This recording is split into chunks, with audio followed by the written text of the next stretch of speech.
So part of what we do over at Stats Trading Pro, on top of access to the output of the algorithms that I've been working on for years, and then anything I do in the future, is the ability to sit down with me in our live chat. So if you're a member and you're not in our live chat, you can come join. We just kind of talk about the markets and answer questions and stuff there, short ones. But then once a month, I do a fully live Q&A where people can hop in, and I'm streaming to members only.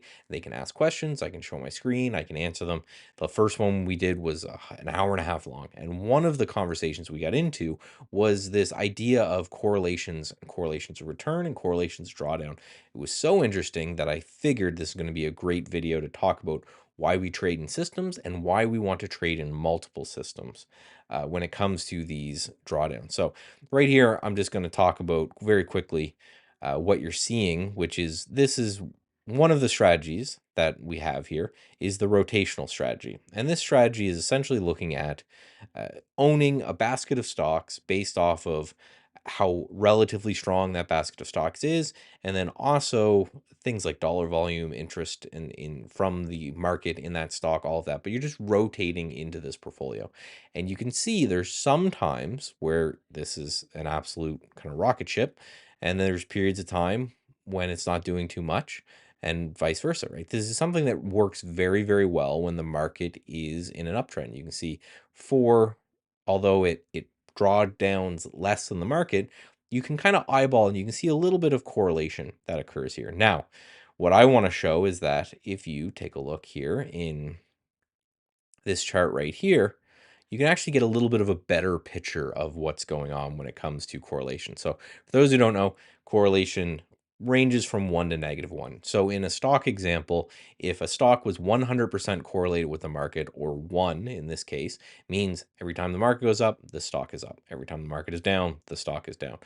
Vice versa, if it's a -1 correlation, it means every time this market is up, the stock is down, and every time the market is down, the stock is up. It does the exact opposite of what the market does.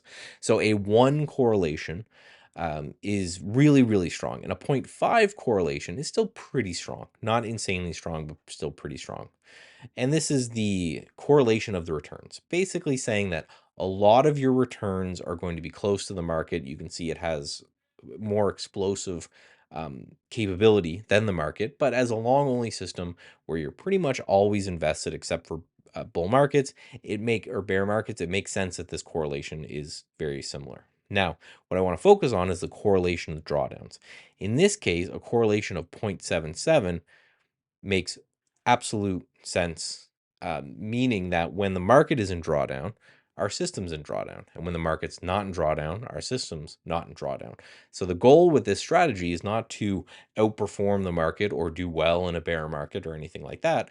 Our goal is to own the best stocks so that when the market is going up, our portfolio is increasing more than the market, right? That's the rotation strategy.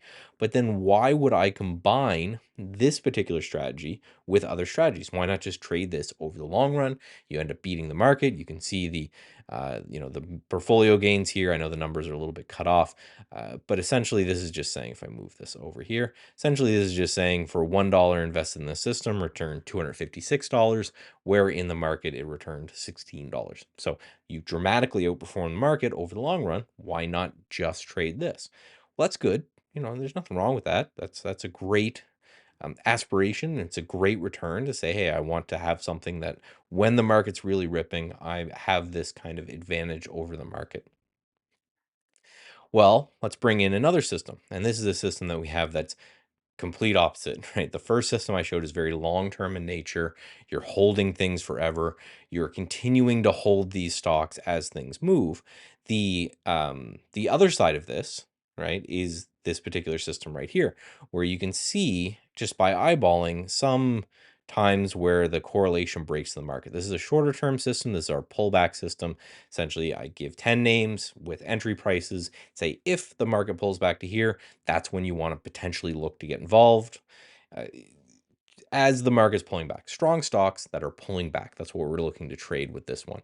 So right away, you see that the returns are still kind of correlated, right? We have a 0.34 So not nearly as correlated as the first system, but still, it's a long only system. It helps when the market's going up. We're getting closer to that zero. And again, zero is no correlation. It means uh, thing A happens and thing B happens completely separate from each other. So 0.34 correlation is pretty good. But now the real power is if we go down to this part right here where we see the correlation of drawdowns, right? In the first system, again, we had a correlation of drawdown of 0.77%. That is a very strong correlation. It means when the market's in a drawdown, again, the system is normally in a drawdown with the market. However, a 0.04 is pretty negligible from zero, essentially saying when the market's in a drawdown, doesn't necessarily mean the system's in a drawdown at all, right? Your drawdowns are going to occur outside of what the market is normally doing, even though your returns generally, again, it helps if there's a bull market. So the benefit of then combining those two systems is you can start to see things like, okay, if system A is, performing well when the market's going up, then I want system B that has uncorrelated returns to the market. And then combining those two systems together and combining those ideas together, you can basically just try to figure out a number of systems that your returns are so uncorrelated that hopefully when one system is in a drawdown, the other system is doing well. So this is why instead of taking, say a hypothetical $100,000 account and applying that entirely to one system, you can take that same $100,000 account and apply it to two systems. And again, your hope is that when system one's in drawdown, system two's in profit and vice versa. So they kind of complement each other. So we're talking diversification via system as opposed to diversification via, security, right? So lastly, I just want to go through here. So this is a couple systems combined. You can see that in this case that we have one system that is negatively correlated to the market. So what happens is when the market is drawing down, there's more of a chance that the system is doing well.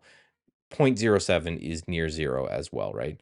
Um, and you can see that when you combine these systems together, you end up getting a smoother equity return because combined, you have these kind of breaks in correlation. So I hope I explained that well. I'm going to do a Substack post with this where I get to put my thoughts down a little bit better as well in kind of a written form. So make sure you're going to statsedgetraining.com and you're signing up, or you just look at Michael Nauss CMT on Substack. You can subscribe there as well. But this is why, again, I love the saying that is usually butchered. Most people say, jack of all trades, master of none. But the full saying is jack of all trades, master of none.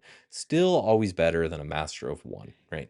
The If you're looking to consistently gain in the market, to me, it makes sense to not try to really, really master one style because regardless of that's revision to the mean, regardless if that's a trend trade, regardless if it's a day trade, a swing trade, a long-term investment, there'll be periods of time where each will shine. So what we're trying to do in Stats Edge Pro, what we're trying to do in traders in general is to employ a multitude of systems that play off each other and then gain or lose depending on what that other system is doing. So hopefully when we combine these things correctly, we have a bunch of systems that will just perform well over time, over the long run. So again, if you want to get access to these systems, you want to see what they're trading, go to statsedgetrading.com and check out Stats Edge Pro. Also will be in the link in the description or wherever you're seeing this. And until next time, get away from the screens.